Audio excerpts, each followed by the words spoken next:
Hey, hey, hey. Happy Wednesday. Come on in, pull up a chair. The Gaming Gang Dispatch is in the air.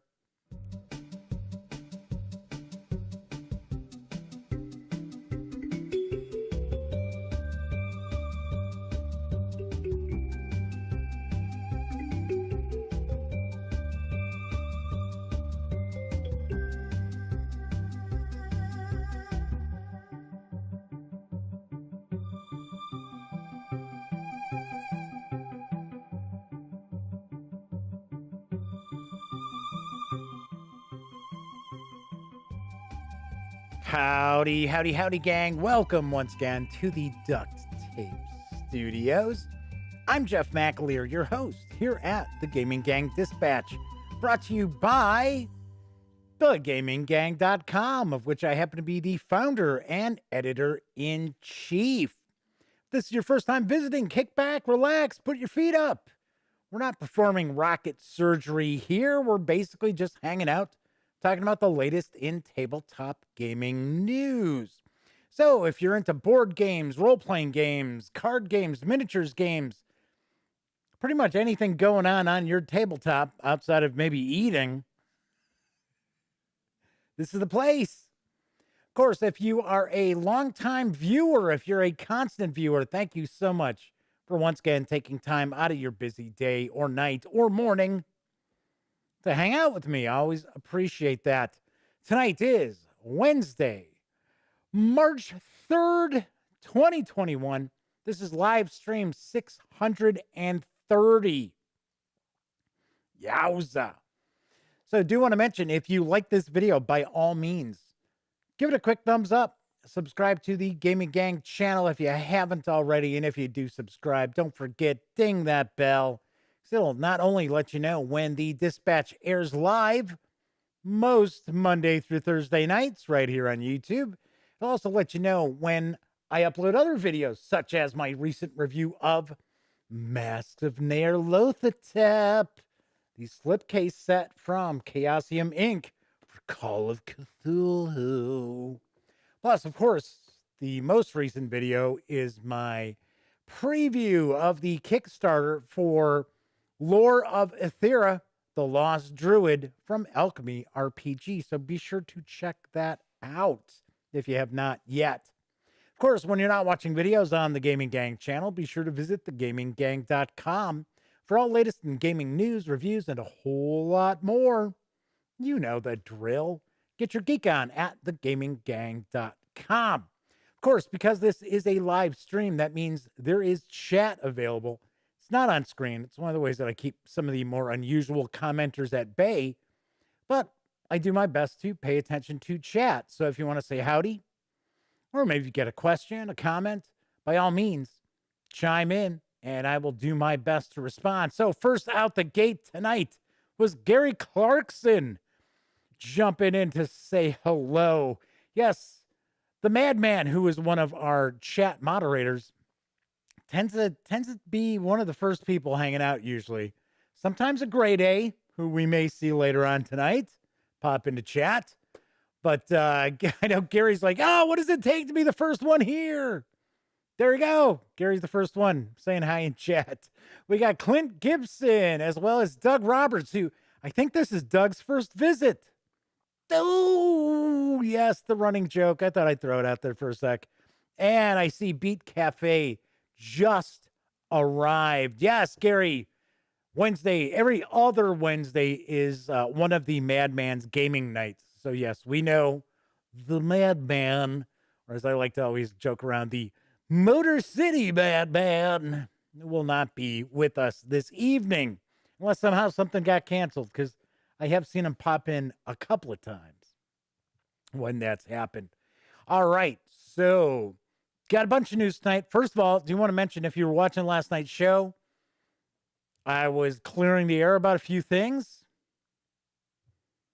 Just how I am. I call it like I see it, folks. Although I had to laugh. If you were watching last night, it was pretty funny to see how quick the dice tower popped into chat.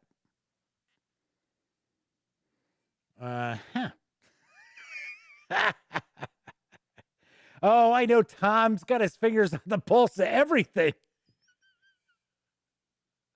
I just thought it was kind of funny though. Anyway, but like I said, I'm sure Tom took a look at the video before, from before he showed up or chimed in or whoever was here from the Dice Tower and saw that I was not ripping on the Dice Tower. I was ripping on other outlets. That is true. And from some of the couple of comments I saw today on yesterday's video, there are some folks out there who obviously do not understand how a lot of these outlets do business. But anyway, so Gary says maybe the Dice Tower regularly watches me.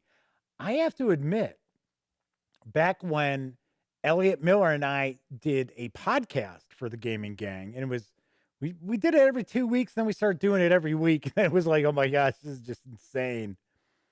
We know Tom listened to us. We know Tom Bassel would tune in and listen to the podcast. So yeah, kind of funny. I got nothing against Tom. I got nothing against anybody from the Dice Tower. I've only met a handful of people who are affiliated with the Dice Tower. In fact, what, 3? I've met 3 people affiliated. Anyway, so, alrighty. So, also something I'll talk about, and I'll probably get into a little more detail after we go through the news, is after tonight, I will be on hiatus until March 15th. I will be back on Monday, March 15th. And beginning March 15th, what we're going to do is we are going to take a look at going back to the format where it was news and then some game coverage. Of course, the news is game coverage, but so I will be doing unboxings. We'll do unboxings, first looks, first page throughs, things like that on the live show. I will try to see if I can have something every night. I don't know if that's going to be the case. I got to be honest. I don't get that much. It's not as if I get 4 new games every week, but we'll see what we can do. We'll see what we can do. See if that'll help boost the viewership up. Because viewership's dropped down about 20% in the past, 2 weeks. We were popping over 100 views, which, let's be honest, that's like nothing. This is just me doing this show is just icing on the cake as far as things go. I tell people all the time, the big driver is the website. The website is where the people go. They don't usually watch the videos. But it helps me keep my sanity. So, yes, we will not see episode 631 until the evening of March 15th. That does not mean that there's not going to be more news, other videos. As far as the Gaming Gang, that's why I said the show is on hiatus. I am not on vacation because there are other things that, I need to get done too. All right. So I wanted to talk about that, and I'll get into a little more detail about maybe the format after the news. But I've got 6 big news pieces tonight. First of all, pre-orders have begun for the collector's edition of Red Rising from Stonemaier Games. I've got the scoop. Enter the futuristic universe of Red Rising, based on the book series by Pierce Brown, featuring a dystopian society divided into 14 castes. You represent a house attempting to rise to power as you piece together an assortment of followers represented by your hand of cards. Will you break the chains of the society or embrace the dominance of the golds? Red Rising is a hand management combo building game for 1 to 6 players with a 45 to 60 minute playing time. You start with a hand of 5 cards, and on your turn, you deploy one of those cards to a location on the board, activating that location's benefit. You then gain the top card from another location, face up, or the deck, face down, adding it to your hand as you enhance your end game point total. Red Rising is for 1 to 6 players, ages 14 and up, plays in 45 to 60 minutes, and the collector's edition can be pre-ordered for $50. I have got to say, I am familiar with the trilogy. I listened to the first audiobook in this series, and it was kind of funny because it started out kind of weak. Then it was pretty good. And then it kind of ended on a kind of note. So I didn't check out the other books, although I do know the trilogy is very, very popular. Kind of curious about this game, though. Could be kind of interesting.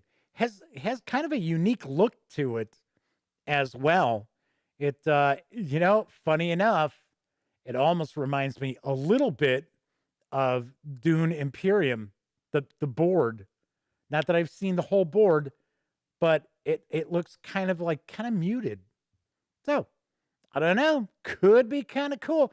It's a Stonemaier game, so it shouldn't be garbage. I don't think I don't think Jamie's ever released something terrible. Unfortunately, I got to point out it's been years since I reviewed a Stonemaier game. I don't know why. I have no clue.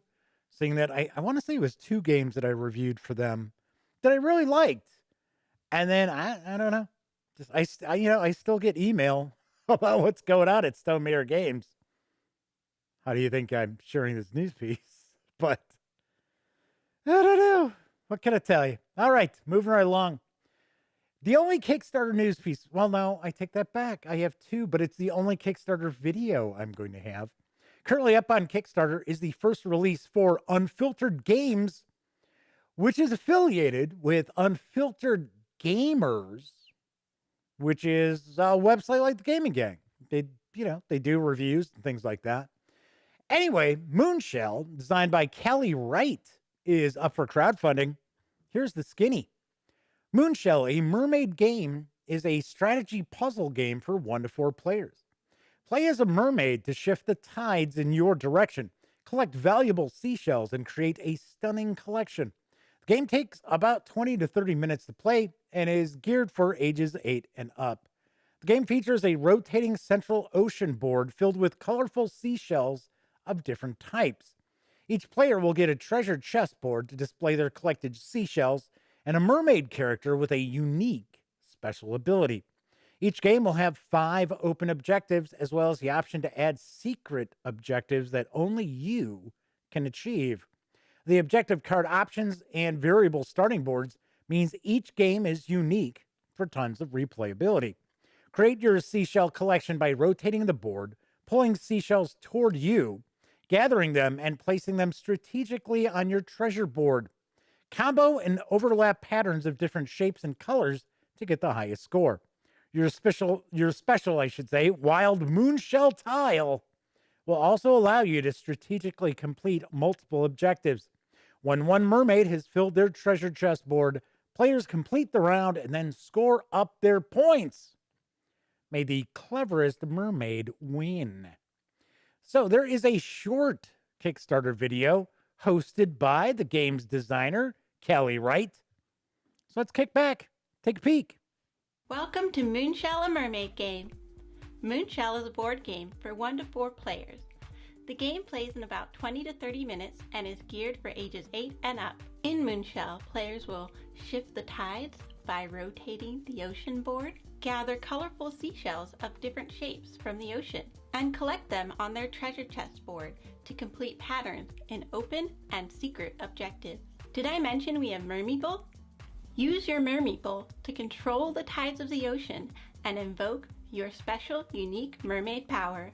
Develop your spatial reasoning and problem-solving skills with this highly visual puzzle game. May the cleverest mermaid win. I'm Callie Wright, the game designer. Thank you so much for checking out Moonshell. I believe that games are for everyone, and mermaids are for everyone. I'm hopeful that this game will interest new and advanced gamers to sit down, think strategically, and play together. I hope you choose to back the game and embark with us on this journey.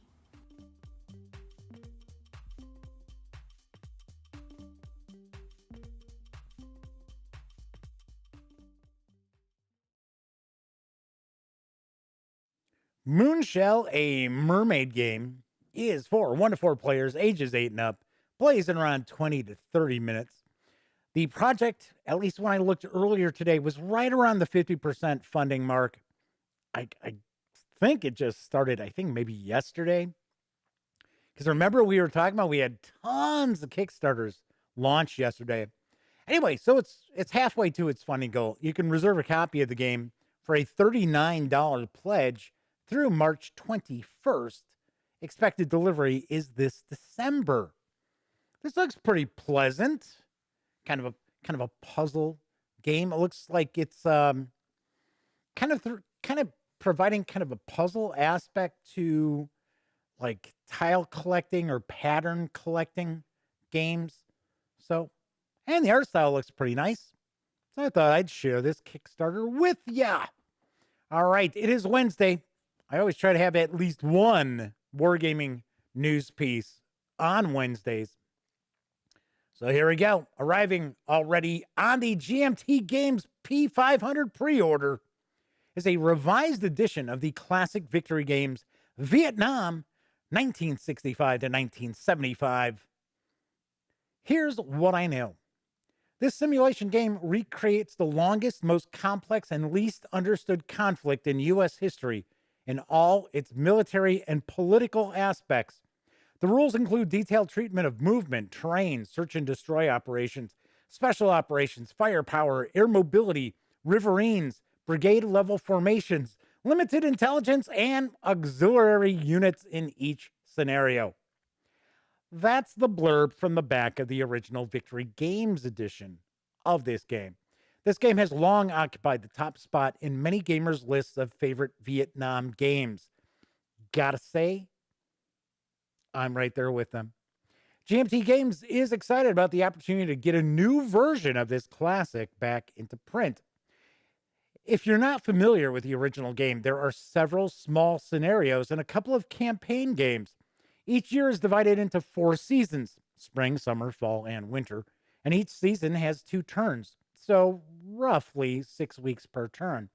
The map scale is roughly 6 miles per hex, and units are generally battalions or regiments. During the operational phase, players take turns. Who gets to operate is determined by the NLF player, conducting operations with their units to destroy the enemy, clear the roads, take towns and cities, or just reposition units. In the campaign game, during seasonal interphases, each player decides whether and how many additional units and or resources to bring into the fight. The game features hidden VC units, air mobility, riverines, national morale, pacification, ARVN effectiveness, and many other nuances that allow the player to grasp some of the experience of what it might have been like to conduct the war in Vietnam. For many of you, as for us, the mere existence of this announcement is a dream come true. That we get to work on it is just icing on the cake. Vietnam 1965 to 1975 has always represented the quintessential grand operational Vietnam game for us. The systems all work together beautifully to evoke the feel of the war, whether playing the focused scenarios or the sweeping breath of the campaign games. To that end, let us tell you what to expect with this reprint edition. But first, we want to let you know what this reprint is not. It is most emphatically not a reimagining of the game. There will be no major rule changes, no Chrome will be added, although we are well aware that the available historical record on Vietnam is vastly expanded since the original publication. The game has always been an abstraction of the conflict as opposed to a meticulously exact reproduction of every fact. The intent with this edition is to clarify where needed and change only if necessary. So the changes I understand for this game is the board is going to be larger. So the board is actually going to take up 3 sections, where originally I think it was 2. And that will allow for larger counters. I think that's kind of the major change that's going on with this. Vietnam 1965 to 1975 is for 2 players, ages 14 and up. Plays in a minimum 3 hours. Way more than that, of course, if you're playing campaign games or longer scenarios. You can pre-order Vietnam 1965 to 75 for the P500 price of $59. Yes, you heard me right. $59. It's going to have an expected MSRP of $85. It has already made the cut. Of course, I've pointed out time and time again, 500 really isn't the cutoff for GMT Games. But with this, yes, 500 was like, yep, we got 500 like that. And this is going to be reprinted. I had this game. Or, you know what? I take that back. I don't think I had it. Scott Weigel, who is a friend of mine from high school, who sometimes pops into chat on occasion, I think he owned it and I had borrowed it for like a couple of months. But I have played this, and I have not played the full campaign game, but I had played some of the scenarios, and I remember this. This was no joke. This was kind of the ultimate grand scale Vietnam game. And one of the things that I always liked about it, and I know I've had people argue with me in comments and things like that, because I've mentioned this before, that a lot of Vietnam games that came out, especially 80s, maybe early 90s, they always had this option that the US could drop nukes. And it was like, yeah. And of course, and the thing is, was it discussed? Of course. Nukes are always discussed. Come on. But it was never something that was ever legitimately considered. Because for one, if the US had dropped nukes in Vietnam, you could have said goodbye to a lot of our allies. A lot of our allies would have been like, whoa, we are done with you. Anyway, so this is something to definitely take a peek at. And that P500 price of $59 is excellent. That's a slamming deal. One thing I would have liked to have seen is, and we'll see these counters come back up in the next image here. I should say after this. I wish they had gone with a little more visual pizzazz to the counters. The counters are really bland. And yes, they have the NATO iconography on them. Yeah, okay. I guess that's all right. I would have liked to have seen, since they're going to be bigger counters anyway, I like what we've seen, say, from Mark H. Walker and Flying Pig Games and Tiny Battle Publishing. In fact, I've got D-Day and Beyond sitting right here. In this, they've got the counters have the NATO iconography. I know you're never going to be able to see this, so let me go. Bing. Probably still not going to be able to see it too. No, there's no way. You're not going to see it. Anyway, but what they've done is they've actually got a soldier and then a little NATO iconography, and then, of course, the ratings for that counter, which is, normally in most hex and counter war games, it's going to be attack factor, defense factor, movement factor. That's usually what we see with that. All right, anyway, so there you have it. On the P500 is Vietnam 1965 to 1975. Sweet. I know a lot of people are excited about this. Certainly can understand that. All right, let's talk some role-playing game news, because there's a new adventure. Well, it's a new old adventure, I guess we'll say, for 5e and Dungeon Crawl Classics. It's up for crowdfunding for Goodman Games. And here's the dish about the Crypt of the Devil Lich. An ancient prophecy sends our heroes into the Crypt of the Devil Lich. They must destroy her before she can return to power. Once inside, your heroes face horrors that could only be dreamt of by a mad half-drow, half-fiend Lich. We invite you into the Crypt of the Devil Lich. Although, I have to admit, I had heard someone tell me that in German, it's actually pronounced Lich. And that's how it's really supposed to be pronounced. I don't know. Everybody says Lich. Anyway, we invite you into the Crypt of the Devil Lich, the most vicious, dungeon crawl since Tomb of Horrors. Created in homage to Gygax's classic with the goal of providing an even greater challenge, Crypt of the Devil Lich became an instant legend when it was first run as a tournament dungeon crawl.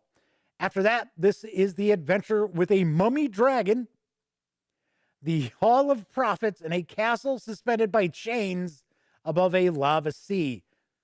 Spoilers! Not to mention a legendary villain. Now, more than 15 years after its original Gen Con debut, we're updating it for 5th edition and Dungeon Crawl Classic rule sets.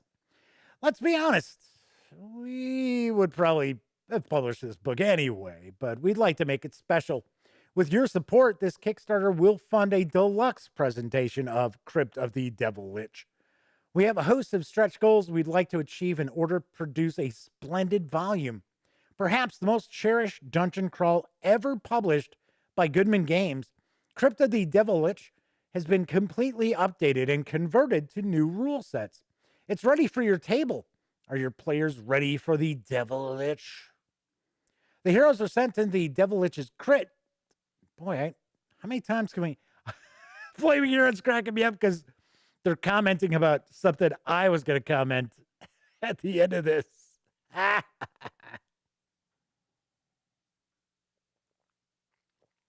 The heroes are sent in the Devil Lich's crypt to destroy her before she can return to power, as foreseen in a prophecy.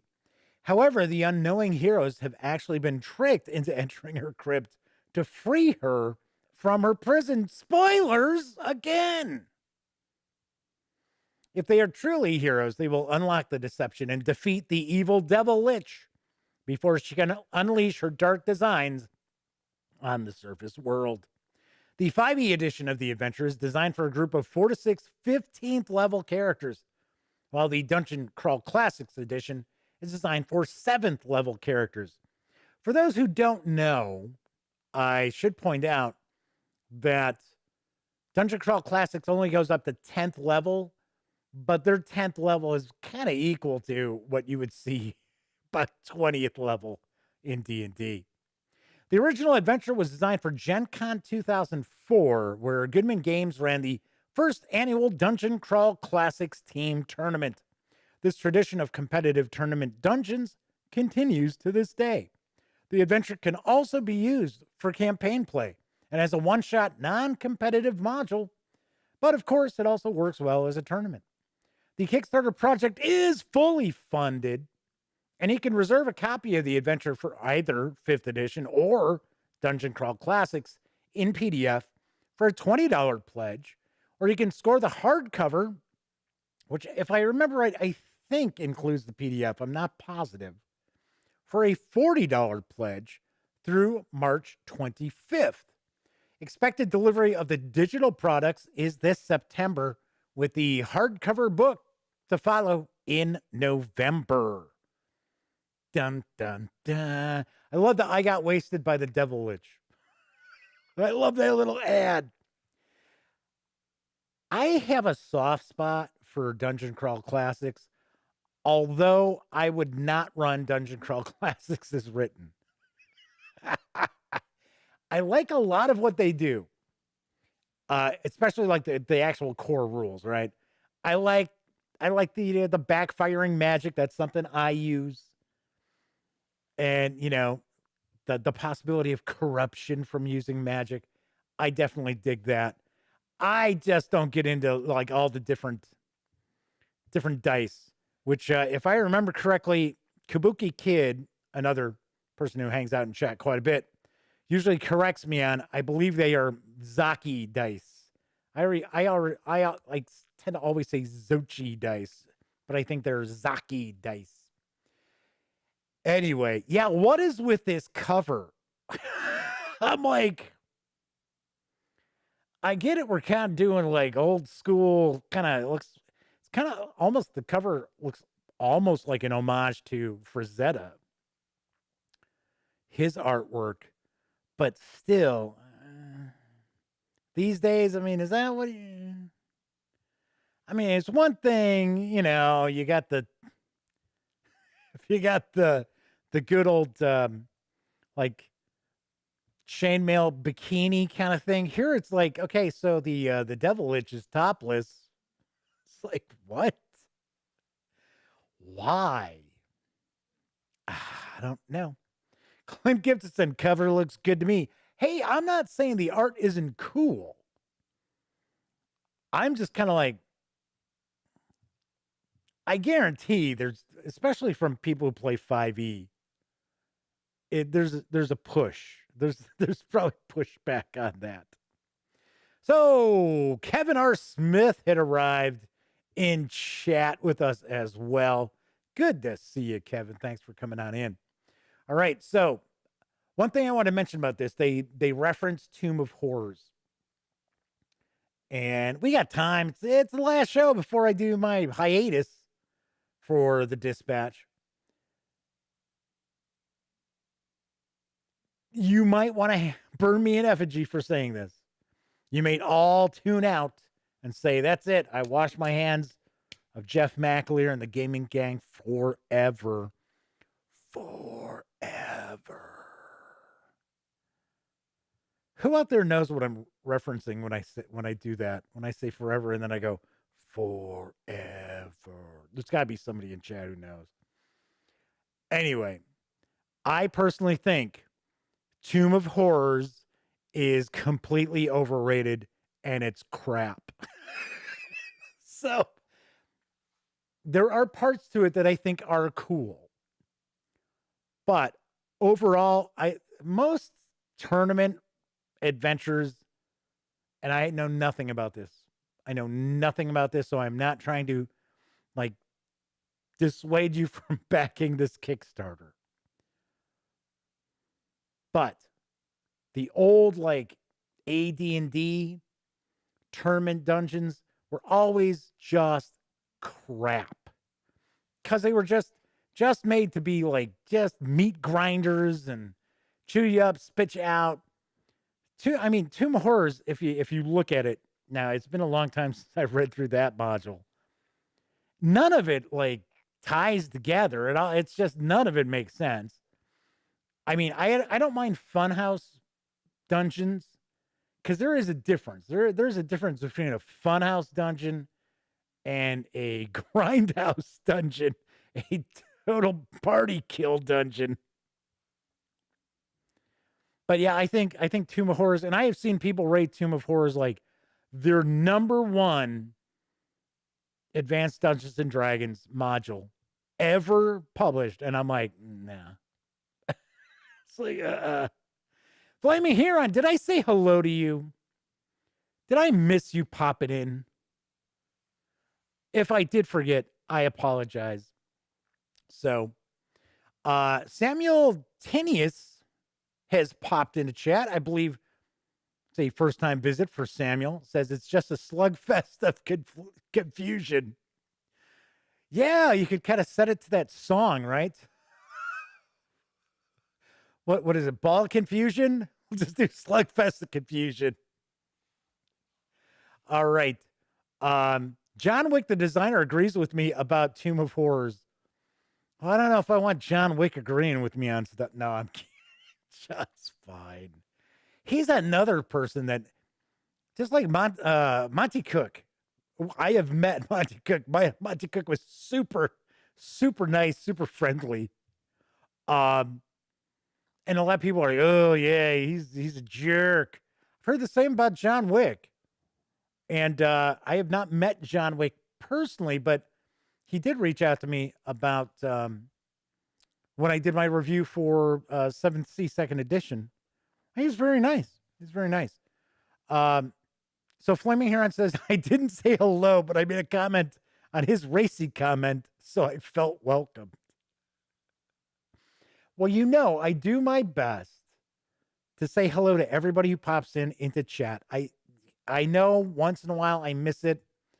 I know something else that happens is I wrap up the show and then people throw like questions at me at the like right when it's like, okay, the show is over. It's like I kind of ignore them because I've like wrapped up the show. But I do my best to be, be friendly, be welcoming.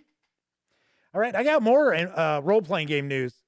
This next one is very cool in my opinion. Not to say that this isn't cool. This looks cool. I would definitely take a peek at this. Anyway, there's a new bundle of holding that arrived. It features the index card RPG. Here are the details. Adventure. This new index card RPG bundle features index card RPG. Obviously enough, right? The modular do-it-yourself tabletop role-playing toolkit from Runehammer Games. These PDFs let you construct your own streamlined, fast-playing campaign in almost any genre. You can easily adapt ICRPG's video game-style ideas to any other RPG. Hearts, Zelda-inspired hit points. Effort, a way of pacing a scene. Universal targets, every roll in a given scene is rolled against the same target number. And banana movement. On your turn, your miniature can move across a playfield the length of a banana and still take another action. Move banana length plus. That's your whole turn. Personally, I would really sum this game up a lot differently than that. But we'll talk after the news piece. For just $12.95, you get all 4 titles in the starter collection, which have a retail value of $54.50 as DRM-free PDFs, including the complete 2017 192-page Index Card RPG 2nd Edition Core Rulebook, which was previously in the November 2017 Old School Revival 5 bundle. You also get the key supplements ICRPG Magic and ICRPG Worlds, and lots of pre-generated player characters. If you pay more than the threshold price of $25.09, you'll level up and also get the entire bonus collection with 9 more titles worth an additional $58, including the World Map Poster Pack, many campaign settings, and 2 adventures by YouTube video reviewer and ICRPG fan Dave Thamervor. I'm sure I have not pronounced that name right. These savings do run through March 22nd. 10% of your payment after gateway fees will be donated to this offer's pandemic-related charity, Direct Relief. Seems like Direct Relief gets all of these offers, donations lately. It's been a long time since I've seen anybody, and I'm not knocking Direct Relief. I'm just saying I'm kind of surprised.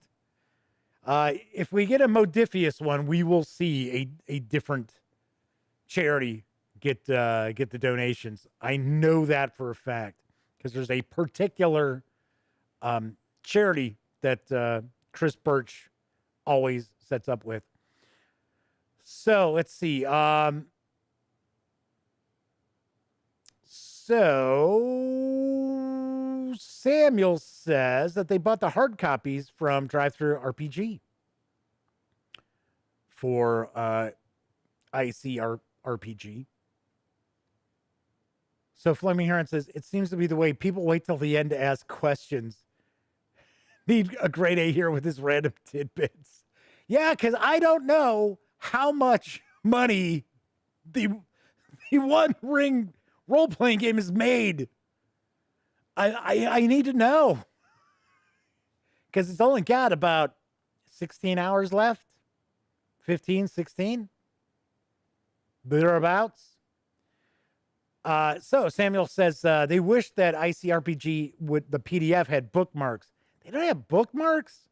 Wow, that's pretty crazy. I have peeked at this though. I saw the core rules a while back. It was probably around 2018.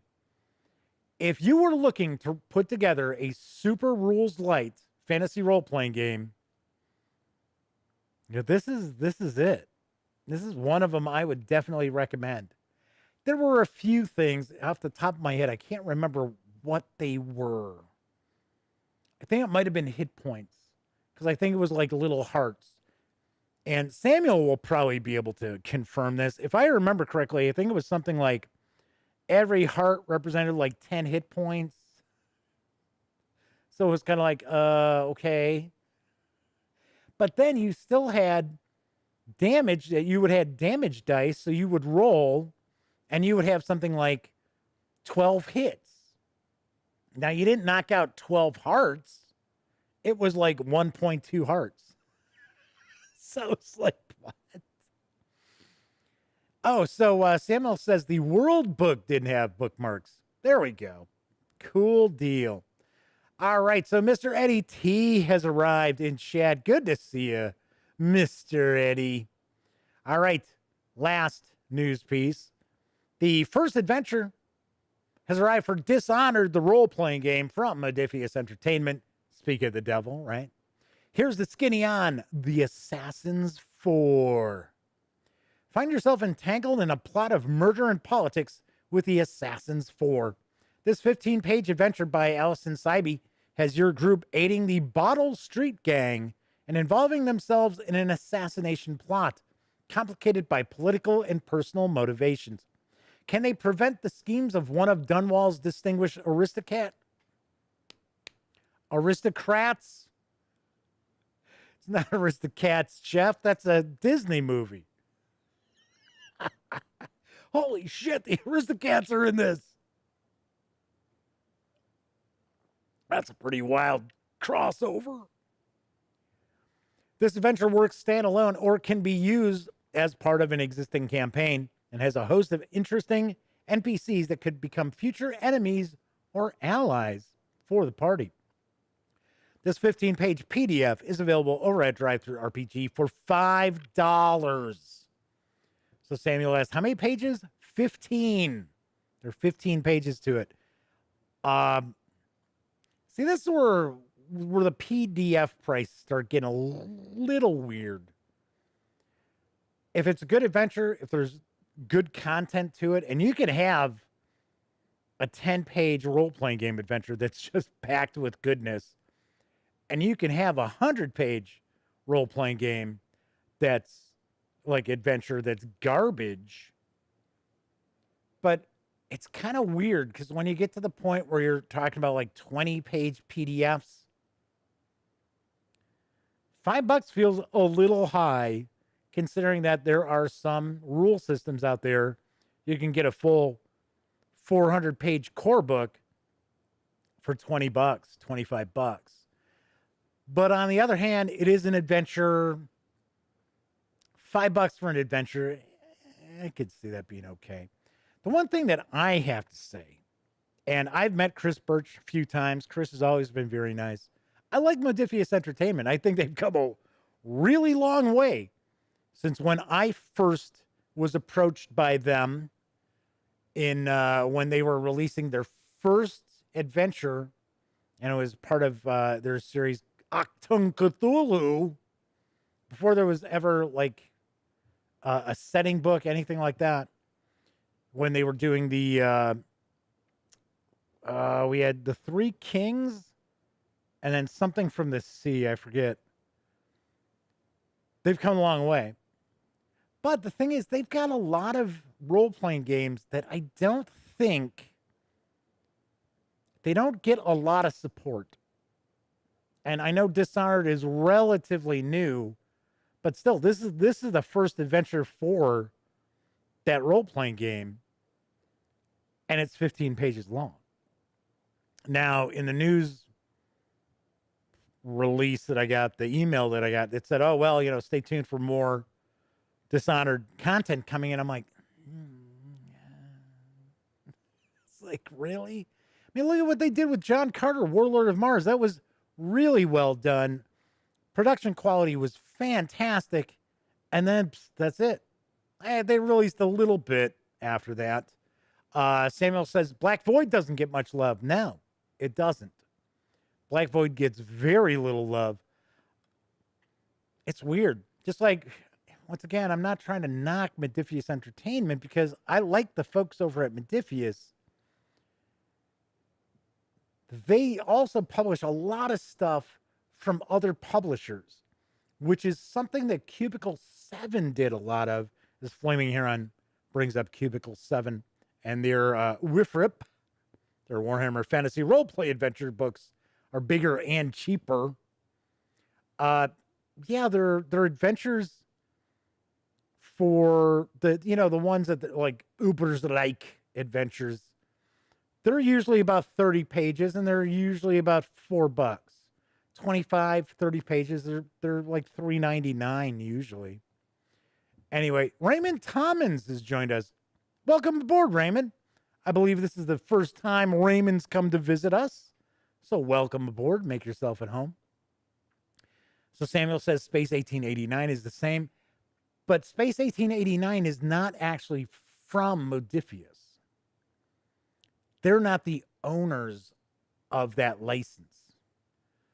They just publish it, just like Modiphius publishes a lot of the Free League publishing releases, which I think we'll see change. But yes, Cubicle 7 Entertainment, they used to have a ton of role-playing games, but they weren't actually in-house. So Cake Bread and Walton was one of the companies. They're the ones who do, if you're familiar, if you've ever heard of Clockwork and Cthulhu. There was Clockwork and Chivalry. I think that's the name of it. And they were like role-playing games set during the English Civil War. So pretty wild. So Samuel mentions Pinnacle. Yeah, we got Pinnacle. Well, Pinnacle's basically Savage Worlds. A lot of Pinnacle stuff, once again, is not in-house. Yes, Deadlands, that's in-house, but a lot of their game systems for Savage Worlds. It's like we talked about one last night that had just come out. Big Apple Sewer Samurai. It's not from in-house. It was somebody else had written it, and it was getting a Pinnacle stamp for Savage Worlds. So Samuel says they'd rather see Free Lagan distributed through Exalted Funeral. Only problem with Exalted Funeral is their pricing tends to be kind of high. Flaming Heron says, yeah, Cthulhu-based systems are hard to keep track of. Well, yeah, because there's so many of them out there. There's no copyright. You want to do a role-playing game? Spend no money? Do a Lovecraft one, but better do it right. So I have to laugh because I love role-playing games. I think it's pretty obvious that I am a huge fan of role-playing games. But to paraphrase a joke that Alan Emmerich from Victory Point Games used to say, you know how you make a small fortune in role-playing games? Start with a large fortune. Because that's really the truth.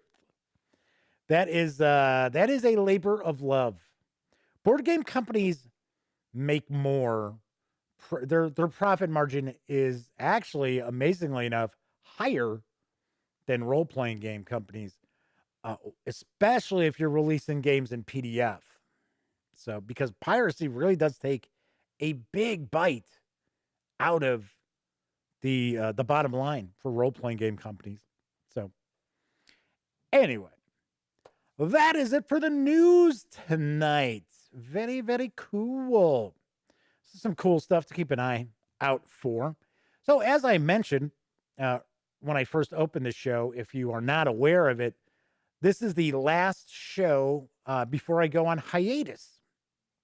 So, I'm not going on vacation. So, the gaminggang.com is still going to have news pieces. I'm still going to have videos such as, my unboxings, my reviews, and things like that. But I will not have a live stream again until March 15th. So that will be episode 631, or I should say maybe live stream 631. Samuel goes, no! Every quarter, I usually take about a week off. It's usually how things work. And so Mr. Eddie T says, don't cancel the show for good, though. Okay, well, we're going to talk about that. Relax, calm down. Anyway, but I got word, of course, I had mentioned it because we don't really talk about comics and stuff like that, or very rarely do we talk about like pop culture movies and stuff. But there will be no San Diego Comic Con this year again. So that's 2 years in a row we won't be going to San Diego Comic Con. So usually when I go to the conventions, those are kind of my breaks because sure I'll post things from, time to time during, I'm usually 5 days, 6 days. There's still stuff going on the website, but it's not like, every single day I'm doing stuff. So it is kind of, even though it's like a lot of work being there and shooting video there, it's still something where it's like, yeah, it's kind of a break from doing a live show 4 nights a week. Well, that's not going to happen. Origins isn't going to happen. I know they haven't announced anything yet, but I cannot possibly see Origins happening. And if it does happen, I'm not going to go. Especially if I hadn't been vaccinated yet. Because I'm actually eligible now here in Illinois to be vaccinated because of the old heart attack. Yeah. So, but I don't know. I don't know if I'd go to Origin. I actually did book a room just in case. And Gen Con, we're not sure about August. And Gen Con floated something out about possibly moving it to the fall, which I think that would be pretty tough, seeing that it's right next to the Colts stadium.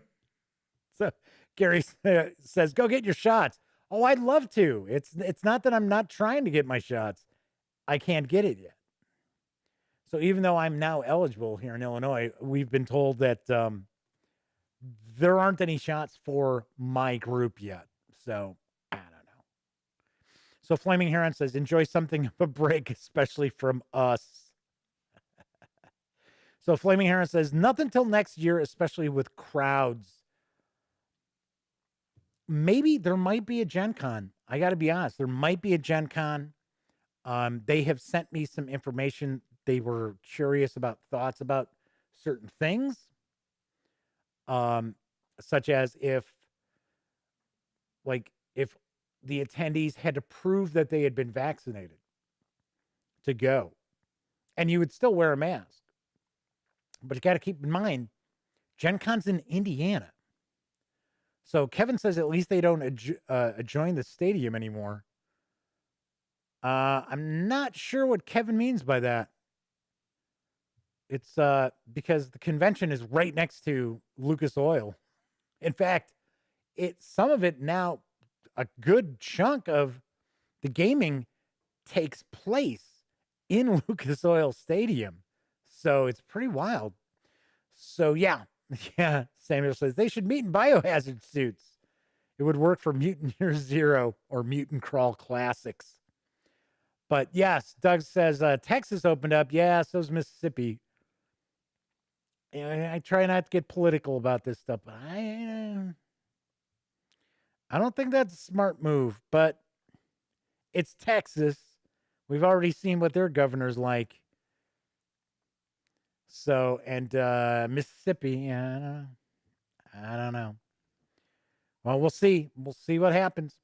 So, Flaming Heron says, well, they did the Australian Open of tennis, but yeah, those crowds were limited. And at the end, they had no crowds. Same as most sporting events in general. Yeah. Every once in a while, I'll see something that does have some people in the stands. Like the Super Bowl had some people in the stands. Not a lot, but a few. So Kevin says, seriously, RCA Dome used to be basically in the same building. I mean, they're across the street.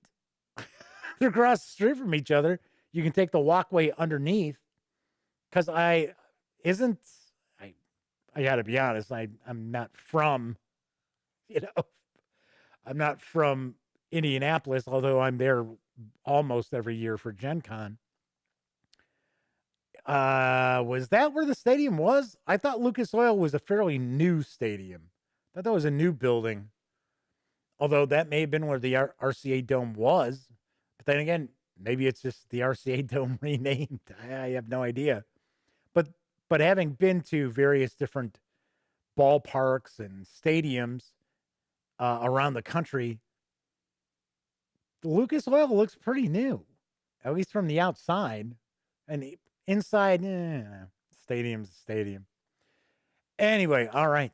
So, anyway, Samuel says, I'm more concerned about Hugh Grant being cast as a villain in the new D&D movie.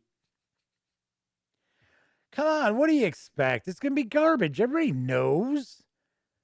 They could get Daniel Day-Lewis, or as he's called on Big Mouth, Daniel Dave Lewis.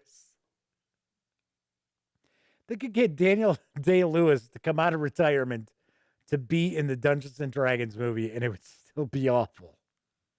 So, Kevin says they're hopeful their biggest local con is going to happen in November. I wouldn't be surprised. I wouldn't be surprised if we saw PAX Unplugged take place, because that's in November. And I'm invited to go every year, and I haven't gone. In fact, last year I had booked I didn't book a hotel room. I'd actually booked a B&B, Airbnb. And I was like, yeah, okay. I was going to go by myself, completely by myself. And of course, you know what happened. So, well, all right. Yes, Kevin mentions that they had Jeremy Irons in the first one. Yeah, Jeremy Irons, he's got some acting chops too, right? Although I will admit there had been Jeremy Irons movies where he chews up some scenery pretty good. Anyway, so I was going to say that the show's going to be on hiatus till the 15th. But when I come back, we're going to change up the format a little bit. So we're still going to have the news. But after the news, I'm going to do unboxings, first looks, page throughs, stuff like that. For one, I don't want to do reviews simply because the reviews tend to take longer. And I don't want to have everything have to be set up while I'm doing the show. So because, when I do my reviews, I'm using my overhead camera, my Panasonic G85. So I don't want to have to set all this stuff up. Samuel says Knights of Badassdom was awesome. I hated that movie. I reviewed it. I reviewed it on the Gaming Gang website. I couldn't stand that movie. Oh my God. Anyway, hey, everybody's got different opinions. It's okay. So what we're going to do is we will do unboxings. We'll do first looks. We'll do page throughs. So when I return on March 15th, I will have the latest in tabletop gaming news. Might shave a story off, right? So we might only do 4. Samuel goes, come on. Didn't like it. Didn't care for it. Then again, I've never LARPed either. So, but I am going to share a first look at page through Osric 2nd edition. Yes, the old school, it is revival on here, right? Oh, old school reference and index companion, which is essentially 1st edition Advanced Dungeons and Dragons cleaned up. So we are going to be taking a peek at this. So Gary's asking, wait, are you on tomorrow still? No. Tonight is the last show. Not ever. Just until March 15th. I just thought it would make more sense to wrap on it 6:30 as opposed to have episode 631 and then people are like, what's going on? Where's episode 632? What's going on? Doesn't make any sense. So anyway, when we come back, we're going to see what kind of viewership we can get. Because as I had pointed out before, I I can't keep doing a live stream 4 nights a week when I get 100 people watching. It just doesn't make a hell of a lot of sense. So, Gary says tomorrow's their 50th birthday. Well, happy birthday to you. So, Madman confused some people last night. Hey, Sarah D's chiming in. The lurker. Sarah likes to lurk around. Says, confused people said they'd see everyone Thursday. Yeah, I guess the Madman wasn't really paying attention. But I did say last night that tonight would be the last episode before the hiatus. So Mr. Eddie T says, will the show be longer each episode? I want to try to keep it to about an hour. That's why I might shave like one of the news pieces off, because I always do at least 5 news pieces. Tonight I did 6.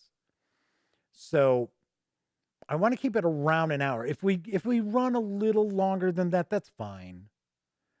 But if you look way back, if you look at some of the earliest episodes, I was doing reviews and all these other things.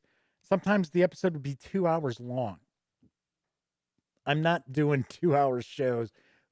For one, you do have to realize that, if you don't know, I keep an eye on my dad.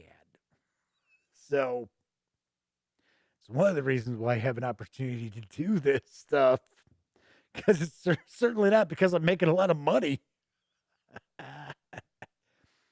So, and somebody goes to bed at like 9. So I don't want to go too long on that. Anyway, but if you take a peek, you'll see some of the shows are like an hour and a half, 2 hours long. If on occasion a show goes an hour and a half, that's okay. That's no big deal. That's fine.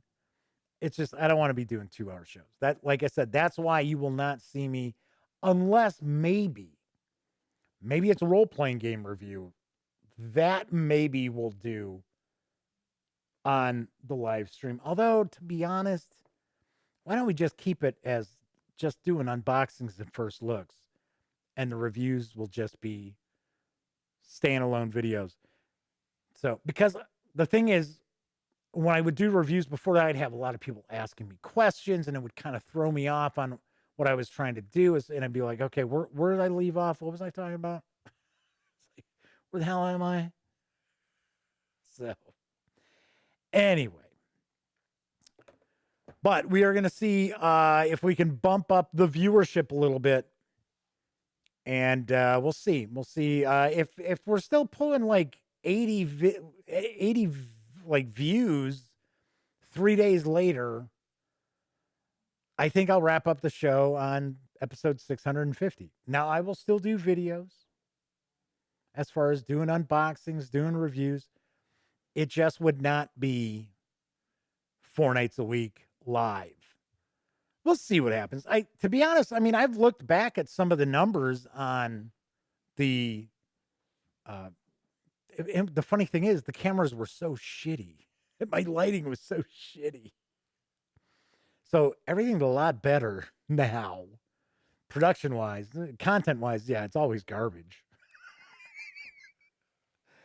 But there were episodes that ended up getting thousands of views. So I don't know. Some of those were reviews. Some of them were first looks. So we'll find out. We'll see what happens. Anyway, we'll give it a shot. Change things up a little bit because I've been doing just the news for, gosh, it's got to be more than a year. So Samuel asks, is this a Rode NT1? No. No, this is a Shure MB. What the hell is it? 574 or something like that.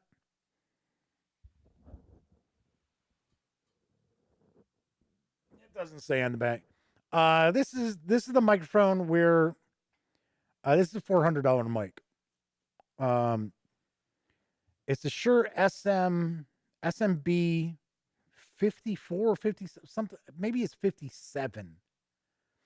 But it usually does not have this windscreen on it. It usually has like a cone windscreen. But I happen to like the more, what we're used to seeing, the kind of rounded head. So that's why I've got this on here. Yeah, I've got halfway decent equipment. Not, I don't have like $1,000 cameras or anything like that. So Samuel says, sounds good. Hey, I try. I do my best. I would like to have a little more warmth in the audio, but I have a lot of syllabus in my way I speak, so I have to cut that down. I have to de-s pretty hard so that it's not like. All right. Anyway, so wait a second. So who said Osric Second Edition sounds wrong? Is it because it's it says it's second edition? I saw somebody commented about this. Well, I got to be honest. If you were interested in Advanced Dungeons and Dragons, first edition, this looks like this would be a pretty good. This would be a pretty good pickup. So if I remember right, I think this hardcover, and this is pretty thick, as you can see. I think it was $16 through Lulu. Anyway, so Samuel says, drink brandy, it'll help with warmth. Yeah, it's a little chilly sometimes here in the Duct Tape Studios as well. Today, not so bad. That's why I'm not wearing a sweatshirt or a sweater or what have you. I'm just wearing a regular shirt because it was warmer today. It was like 50 outside, thank goodness. All righty then. So that's it for this time out. Once again, if you like this video, by all means, please give it a quick thumbs up. I was like, come on, you. What's going on here? Ding! There we go. Subscribe to the channel if you haven't already. If you do subscribe, ding that bell. It'll tell you when normally the dispatch airs live, returning on March 15th. Same time, 7 p.m. Central. Nothing's changing as far as that goes. But you'll also find out when I upload other videos as well, such as what should we do? Let's show something different. My recent review of Symbaroum's starter set. Let's flip it around the right way. That's what happens when you don't have the cover on the right way. This is upside down. And, or as it was top side down. I saw the back. I grabbed it and flipped it over. And it's like, yeah, okay. So, the Symbaroum starter set, Treasure Hunts in Devakar from Free League Publishing, which I liked. Thought this was very cool. So if you haven't checked it out, check out that review. So, Mr. Eddie T says, bye, Jeff. Yes, don't worry, Mr. Eddie T. The show's not going to end unless we just keep sitting here and see like 75 views. It's like, I think we'll shake things up. Because the weird thing, as I wrap up, the weird thing is we had hit a point where we were getting about 150 views on average. 120, 150. But we were cracking 100 all the time for like a month. And then I changed the thumbnail, and everybody tells me, they're like, man, I really like the new thumbnail better. And then the numbers are down. So it's like, I don't know. I have no idea. All right. If you were watching live tonight, thank you very much. I always appreciate taking time out of your busy lives to sit around with this knucklehead. But of course, I do know there are people out there who don't have an opportunity to catch the show live. I really appreciate you watching as well. Even if you're watching on Memorex, thank you very, very much. Of course, I will be back March 15th. So stay tuned. If you don't follow me on Twitter, follow me on Twitter because you'll stay informed of what's going on. You'll see like the latest news, everything like that. It's just over on the website. Anyway, as I wrap up all my videos during this never-ending pandemic, I certainly hope all of you out there are being smart and staying safe.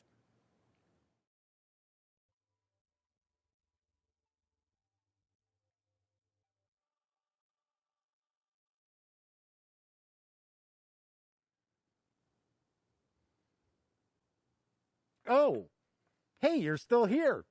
Well, if that's the case, by all means, if you haven't subscribed to the Gaming Gang channel yet, click right here.